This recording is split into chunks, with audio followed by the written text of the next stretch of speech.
Hello दोस्तों, so we are continuing this series. So आज इस मंथ में हम देखेंगे विजन आईएएस की जनवरी 2025 की magazine for your CAPF AC examination. CAPF AC examination के लिए हम देखेंगे ये मंथ की मैगजीन काफ़ी ज़्यादा रेलिवेंट रहेगी आप सभी के लिए। 2025 का ये पहला मैगजीन है। सेकंड जैन से जो आर्टिकल्स होंगे वो काफ़ी ज़्यादा इंपॉर्टेंट होंगे। And the third reason is very simple कि इस मंथ के अगर आप आर्टिकल्स देखते हैं बहुत ज़्यादा इंपॉर्टेंट आर्टिकल्स हैं और इसमें मैं आपको पीवाईक्यू लिंकेज के साथ भी दिखाऊंगा, ठीक है, तो आपको काफ़ी आइडिया मिलेगा। सेकंड में इसी मैगजीन में आपको 2-3 पीवाईक्यू एज इट इज़ पूछे गए हैं वो मैं आपको दिखाऊंगा। सेम मैं वैसे टॉपिक्स भी आपको इस बार रिकमेंड करूंगा कि जो पीवाईक्यूज़ में उससे रिलेटेड टॉपिक आ चुका है तो ये टॉपिक फिर पूछे जाने के चांसेस बढ़ जाएंगे। तो इस कारण से ये सीरीज़ काफ़ी रेलिवेंट होती है। जो पहली बार इस वीडियो को देख रहे हैं उन सभी को मैं बताना चाहता हूँ कि ये सीरीज़ में या इस वीडियो में हम बेसिकली तो एक इस मैगज़ीन को देखेंगे। इस सीरीज़ में हम करते क्या हैं कि विजन आईएएस की जो मैगज़ीन होती है, करंट अफेयर की मैगज़ीन होती है, फ्रीली अवेलेबल होती है उनके वेबसाइट पे। तो यहाँ से हम करंट इश्यूज़ को टैकल कर सकते हैं फॉर पेपर 2, ठीक है। अगर आप देखेंगे कि पेपर 2 में हमारे 3 तरीके का टॉपिक आते हैं, स्टैटिक, कंटेम्प्रेरी और आपका करंट। तो कंटेम्प्रेरी और जो आपका करंट वाला पार्ट होता है वो यहाँ से बहुत हद तक टैकल हो जाता है। बहुत सारे स्टैटिक टॉपिक भी कवर होते हैं बट उनका कहीं ना कहीं लिंकेज रहता है, लाइक वो चीज़ न्यूज़ में रहती है तो उसका फिर स्टैटिक कंपोनेंट भी हो जाता है। बट कंटेम्प्रेरी और करंट को कवर करने के लिए one of the best magazine है और काफ़ी अच्छा एग्जॉस्टिव कवरेज मिलता है, फ्री ऑफ कॉस्ट होती है। तो इस कारण से, लेकिन इस सीरीज़ में इंपॉर्टेंट क्या होता है कि विजन है इसकी पूरी मैगजीन आपको करनी नहीं होती। एक मैगजीन 100-120 पेजेस की होती है, आपके लिए सिर्फ सेलेक्टेड 50 पेज इंपॉर्टेंट होती है। तो वो 50 पेज कौन से, यानी वो कौन से आर्टिकल है जो, और इस 50 में से भी 30 से 40 पेज ऐसे होते हैं जो मस्ट डू पेज होते हैं, यानी मस्ट डू, यानी कि आप देखेंगे 7-8 आर्टिकल ऐसे होते हैं जो मस्ट डू आर्टिकल्स होते हैं। तो उन्हें हम इस सीरीज़ में देखते हैं, ठीक है। तो हम 1 बाय 1 करके जो है देखेंगे, ठीक है।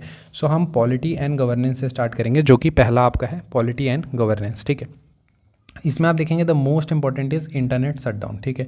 इंटरनेट शटडाउन पे आपका आर्गूमेंट, सेम मैनर में रिपोर्ट, दोनों ही आने के चांसेस रहते हैं, ठीक है। तो ये बहुत ज़्यादा रिपीटेड टॉपिक आप देखेंगे हर तीसरे महीने विजन में ही इंटरनेट शटडाउन पे एक आर्टिकल आ जाता है। तो आप ये एक आर्टिकल अच्छे से देखेंगे। बाकी देखिए 10 ईयर्स ऑफ नीति आयोग है तो डायरेक्ट रिलेवेंस नहीं रहेगी इसकी, तो स्टिल आप थोड़ा बहुत पढ़ सकते हैं, थोड़ा बहुत कोऑपरेटिव्स के बारे में पढ़ सकते हैं बट उनकी उतनी डायरेक्ट रिलेवेंस नहीं है। इलेक्शन कमीशन आप पेपर 1 के लिए पढ़ते हैं, लोकपाल, लोकायुक्त, ये सब पेपर 1 के लिए पढ़ते हैं, यहाँ आपके लिए रेलेवेंस नहीं रहती है। यहाँ पे देखिए right to access to justice not absolute, Supreme Court का ये कहना है। तो ये आपके पेपर 1 पॉइंट ऑफ व्यू से, और इस सिर्फ स्टेटमेंट को उठा के भी अगर थोड़ा सा जो अनऑर्थोडॉक्स टाइप के टॉपिक्स आते हैं वो अगर पूछना चाहे यूपीएससी तो वो पूछ सकती है। बाकी जैसे 1-2 इनिशिएटिव आते हैं बीच बीच में वो आप थोड़ा बहुत देखेंगे, जैसे पंचायत से पार्लियामेंट 2.0 हो गया, विकसित पंचायत कर्मयोगी हो गया, तो ये सब थोड़ा बहुत आप देख सकते हैं, ठीक है। आ जाते हैं हम इंटरनेशनल रिलेशन में। इंटरनेशनल रिलेशन में आपको दिखाता हूँ। सबसे पहले Swift in India Afghanistan relation. आप देखेंगे कि इंडिया नेपाल, इंडिया भूटान या इंडिया चाइना, इंडिया पाकिस्तान, इन तरह के टॉपिक्स काफ़ी रेलिवेंट होते हैं। और अगर आप पीवाईक्यूज़ देखेंगे तो बांग्लादेश, नेपाल और चाइना, चाइना से तो 3 बार इन पे क्वेश्चन आ रखे हैं। तो अब इंडिया अफगानिस्तान पूछे जाने की बहुत ज़्यादा प्रोबेबिलिटी होती है, तो इस कारण से आपको इंडिया अफगानिस्तान अच्छे से करने चाहिए। सेम आपको इंडिया इंडोनेशिया करना है, इंडिया यूरोपियन यूनियन भी कर सकते हैं। वैसे अगर आपने सीएपीएफ एग्जामिनेशन के अच्छे से एनालाइज किया है तो ज़्यादातर वो नेबर पे फोकस करते हैं। तो उस पॉइंट ऑफ व्यू से इन तीनों आर्टिकल में जो सबसे इंपॉर्टेंट होगी वो इंडिया अफगानिस्तान होगी। इन दोनों को थोड़ा थोड़ा ग्लिम्स ले लेना है कि हाँ अगर आ जाता है तो थोड़ा बहुत हम लिख लेंगे। यहाँ पर अगर आप देखेंगे इंडस वाटर ट्रीटी आपको एक अच्छे से करना होगा। इसके बाद role of institution in climate negotiation, एक पीवाईक्यू हम देखेंगे कि एक आर्गूमेंट आपसे पूछा गया था, ईयर आई थिंक 2022 है, ठीक है। तो उसमें पूछा गया था कि आपकी जो इंस्टीट्यूशंस है स्पेसिफिकली यूनाइटेड नेशन वो क्या अब रिडेंडेंट हो चुकी है, उनकी उतनी ज़्यादा रेलेवेंस नहीं रह गई है। तो उसी को आप थोड़ा सा लिंक करेंगे कि role of institution climate negotiation में क्या है। तो एक एस्पेक्ट इसका आ रहा है ना कि रोल है इंस्टीट्यूशंस का, तो उस पॉइंट ऑफ व्यू से this is very very important article, तो ये आपको अच्छे से करना चाहिए। फिर अगर आप देखेंगे कि अभी रिसेंटली इंडिया के जो स्पेसिफिकली मल्टीलैटरलिज्म को लेकर काफ़ी अच्छी अप्रोच है, तो ये वाला आर्टिकल भी आपको करना चाहिए क्योंकि इससे डायरेक्टली नहीं बट आप देखेंगे इसी मतलब इसमें जो कंटेंट है वो बहुत सारे ऐसे में यूज़ हो रहा है जो इंडिया की न्यू विजन अगर हम देखते हैं या फिर चेंजिंग वर्ल्ड ऑर्डर में इंडिया का क्या रोल रहने वाला है, तो उस पॉइंट ऑफ व्यू से काफ़ी रेलिवेंट ये रहता है। इसके बाद यूएस प्रोटेक्शनरिस्ट मेजर, ये आप थोड़ा सा पढ़ेंगे कि उसका इम्पैक्ट क्या होने वाला है बट डायरेक्ट नहीं पूछा जाएगा आपसे। WHO आपके पेपर 1 के लिए हो जाएगा, ऑकस पेपर 1, क्वाड पेपर 1, ठीक है। तो पेपर 1 के लिए ये सारे आर्टिकल्स रेलिवेंट रहेंगे बट आपको जो मोस्ट इंपॉर्टेंट आर्टिकल होगा वो इंडिया अफगानिस्तान होगा, role of institutions in climate negotiation, और ये मिलीलैटरलिज्म और मल्टीलैटरलिज्म वाला रहेगा। बिफोर मूविंग अहेड एक थोड़ा सी इंपॉर्टेंट इन्फॉर्मेशन मैं आप सभी को देना चाहता हूँ कि हमारी जो पेपर 2 की ज़ीरो टू हीरो बैच जो है काफ़ी रेलिवेंट बैच है व्हेन इट कम्स टू आपके CAPFAC एग्जामिनेशन पेपर 2 को, क्योंकि हर एस्पेक्ट हम कवर कर रहे हैं इसमें। अप्रोच क्लासेस आपको देखने के मिलते हैं, कंटेंट क्लासेस आपको थीम वाइज देखने के लिए मिलती है, करंट इश्यूज़ देखने के लिए, पूरे पेपर 2 के नोट्स मिलते हैं। कोई भी इंस्टीट्यूट में आप देखेंगे पूरे कंप्लीट नोट्स देखने के लिए नहीं मिलते, नोट्स मिलते हैं। इसके जो क्लासेस होती हैं उनकी क्लास नोट्स अलग से मिलती हैं।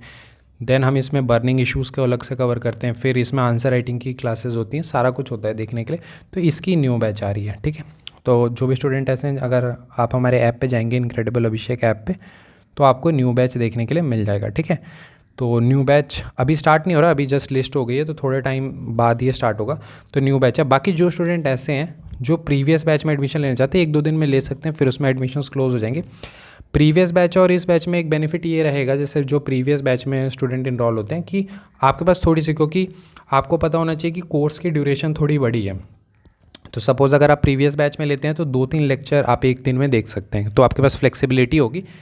इस नए बैच में ये होगा कि थोड़ा सा आपको एग्ज़ाम से हम कोशिश करेंगे कि 1 महीने पहले ही आपका कोर्स कंप्लीट करा दें, बट स्टिल आपके पास अगर आप प्रीवियस बैच में आते हैं, क्योंकि कंटेंट तो ऑलमोस्ट सेम है, तो अगर आप 2-3-4 लेक्चर एक दिन में देख सकते हैं तो आपकी कंप्लीशन ज़्यादा पहले हो जाएगी, 2-3 महीने पहले हो जाएगी। तो फिर आपके पास आंसर राइटिंग और जो ब्रेनस्टॉर्मिंग ये सब वाला पार्ट होता है उसके लिए टाइम मिल जाता है। तो प्रीवियस बैच अगर आप इनरोल करते हैं तो वो ज़्यादा बेटर है।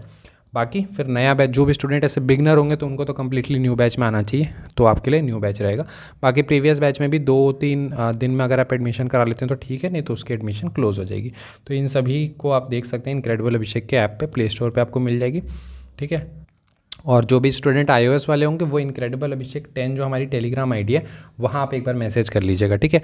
तो आपको बता दिया जाएगा कि आप iOS के लिए कैसे कर सकते हैं, ठीक है। कमिंग टू दिस इकोनॉमी वाला पार्ट, हाँ एक और इम्पॉर्टेंट इन्फॉर्मेशन है कि आप एज डिफेंस टेलीग्राम चैनल जरूर ज्वाइन कर लें, ठीक है। एज डिफेंस टेलीग्राम चैनल जो है CAPF के लिए आपको मस्ट ज्वाइन चैनल है, क्योंकि आप देखेंगे सबसे ज़्यादा फ्री इनिशिएटिव अगर CAPF फैटर्निटी में आपको देखने के लिए मिलेगी तो यहाँ देखने के लिए मिलेगी। पेपर 2 गाइड बुक, पेपर 2 की प्रीवियस ईयर की बुकलेट या क्वेश्चन सीरीज़ हो, सारा कुछ इसमें फ्री ऑफ कॉस्ट रन होता है, ठीक है। आ जाते हैं यहाँ पर सबसे इंपॉर्टेंट होगा इंटरनेशनलाइजेशन ऑफ रुपी। देन आपका इंपॉर्टेंट होगा डिजिटल इकनॉमी। अगर आप यहाँ पर ध्यान देंगे, ये सेम क्वेश्चन कहाँ पूछा गया आपका, CAPF 2024, ठीक है, ठीक है। तो ये एज इट इज़ क्वेश्चन आपका 2024 में आया था। अब आपका जो है सेंट्रल डिजिटल करेंसी, इस पे रिपोर्ट आने के चांसेस रहेंगे, तो ये रिपोर्ट पॉइंट ऑफ व्यू से आप करेंगे। बाकी ये सब बेस रिवीजन ईयर जो है, बेस ईयर रिवीजन, ये सारा पेपर 1 पॉइंट ऑफ व्यू से रहेगा। फिर आपका रुपी डिप्रिशिएशन आपको करना है, डायरेक्ट नहीं पूछा जाएगा, बहुत कम चांसेस हैं, बट मैं इसलिए बता रहा हूँ क्योंकि क्या होता है, अब जैसे अगर आपको याद हो प्राइस राइज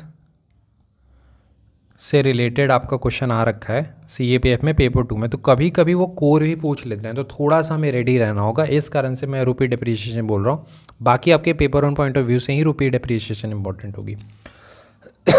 फिर एक ये वाला नया एस्पेक्ट आप देख लेंगे, cashless treatment scheme for road accident victims, तो ये आप देख लेंगे, ठीक है। आ जाते हैं सिक्योरिटी में। सिक्योरिटी में आपने देखा होगा, हमारे जब हम इंटरनल सिक्योरिटी की बात करते हैं तो आप हम नेशनल सिक्योरिटी में बहुत सारे एस्पेक्ट देखते हैं, नक्सलिज्म हो गए, insurgency, cyber security, border management, hybrid warfare, इस तरह के। कोस्टल सिक्योरिटी एक ऐसा एस्पेक्ट है जो कि अनटच्ड है, अभी तो क्वेश्चन भी देखने के लिए नहीं मिला है, तो ये वाला एरिया पे एक्सप्लोर किया जा सकता है। तो कोस्टल सिक्योरिटी एक स्कीम है और आपको ऐसे भी मैरीटाइम सिक्योरिटी अच्छे से करने की ज़रूरत है। कमिंग टू दिस, तो आप देखेंगे जब टेलीकम्युनिकेशन रूल्स हैं तो थोड़ा बहुत रूल्स पढ़ लीजिएगा, बिकॉज रेलिवेंट रहता है। अभी मैं आपको एक आर्टिकल आगे दिखाऊंगा कि किस प्रकार से वो रूल से भी क्वेश्चन पूछते हैं। अगर आपको याद हो, depletion of ground water table जो है क्वेश्चन पूछा गया था, वो एक रिपोर्ट पे ही था क्वेश्चन, ठीक है। फिर उसके बाद ये भी जैसे पर्सनल डाटा है तो ये भी काफ़ी रेलिवेंट है, ठीक है, तो ये भी आपको अच्छे से करना चाहिए। आप देखेंगे अब इस तरह की चीज़ है ना, आप कोट कर सकते हैं, Ministry of Defence declare 2025 as a year of reforms, ठीक है। तो इस तरह की चीज़ें जब नेशनल सिक्योरिटी ये सब के आपके आर्टिकल्स आएंगे तो वहाँ पर आप यूज़ करेंगे। सेम मैनर में जैसे संजय सिस्टम हो गए, ये एक्सरसाइजेज इन न्यूज़, तो आपका पेपर 1 पॉइंट ऑफ व्यू से रेलिवेंट रहता है। फिर ये सब जो थोड़े बहुत हैं तो आप यूज़ कर सकते हैं, ठीक है। तो ये सारे आप आर्टिकल्स, ये सारे आर्टिकल्स अगर आप पढ़ते हैं तो value addition point of view से आपके लिए रेलिवेंट रहता है। साइबर सिक्योरिटी में ये यूज़ कर लिया तो ये सब value addition point of view से रेलिवेंट रहता है, बट डायरेक्ट रेलिवेंस इसकी नहीं रहेगी।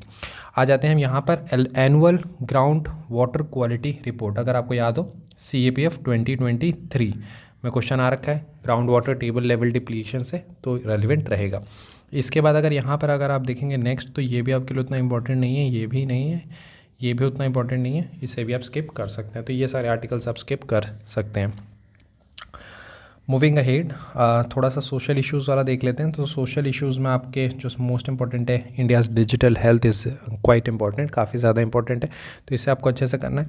इसके बाद इकोनॉमिक इनइक्वालिटी, ये रिपोर्ट में आ रखा है, तो ये डाटा फॉर वैल्यू एडिशन, ठीक है, वैल्यू एडिशन के लिए ये इंपॉर्टेंट रहेगा, तो ये आप value addition point of view से करेंगे। इसके बाद देखिए same as it is PYQ ये आ रखा है PYQ 2023 में, ठीक है। आप देखेंगे मैंने कितने सारे आपको PYQs दिखा दिए हैं कि इसी एक सिंगल मैगजीन से आ रखे हैं, तो कितना रेलिवेंट रहता है ये मैगजीन आप सभी के लिए। तो CAPF ऐसी 2023 में PYQ आज आ रखा है, आर्गूमेंट आपका जेनेटिकली मॉडिफाइड क्रॉप पे। अब क्या आएगा, अब आपका जीनोम इंडिया प्रोजेक्ट आएगा, इस पर क्या आएगा, रिपोर्ट आएगा, ठीक है। बाकी ये third launch station launch pad जो है वो आया है, तो ये paper on point of view से स्क्रैमजेट इंजन भी करेंगे। स्पेस टेक्नोलॉजी जो है अगर आप देखेंगे उससे 1-2 बार क्वेश्चन आ रखे हैं, आई थिंक 22 में आ रखा है, तो इस पॉइंट ऑफ व्यू से थोड़ा थोड़ा देख लेंगे। इसके बाद अगर हम इधर आ जाते हैं, तो इधर कल्चर में GI टैग ये सब paper on point of view से रेलिवेंट रहता है। एक ये वाला आप अच्छे से देखेंगे, ठीक है, एथिक्स वाला, तो ये एथिकल कंसिड्रेशन इन कंटेम्प्रेरी फॉरेन एड हो गया। फिर स्कीम्स में आ जाते हैं, तो ये तीनों ही स्कीम्स करने हैं, बिकॉज स्कीम्स का कैसा रहता है कि हमें गवर्नमेंट स्टेप्स वाला जो एक पैरा है वो लिखना होता है, तो उसमें अगर हमारे पास हर थीम पे, हर एस्पेक्ट पे अगर 2-2 3-3 अगर स्कीम्स याद हैं तो हम उसे कोट कर पाते हैं। सेकंड, स्कीम्स का बहुत बड़ा रेलिवेंस होता है when it comes to report, तो उस पॉइंट ऑफ व्यू से भी आपको स्कीम्स थोड़े पता होने चाहिए। तो ये सारे थे।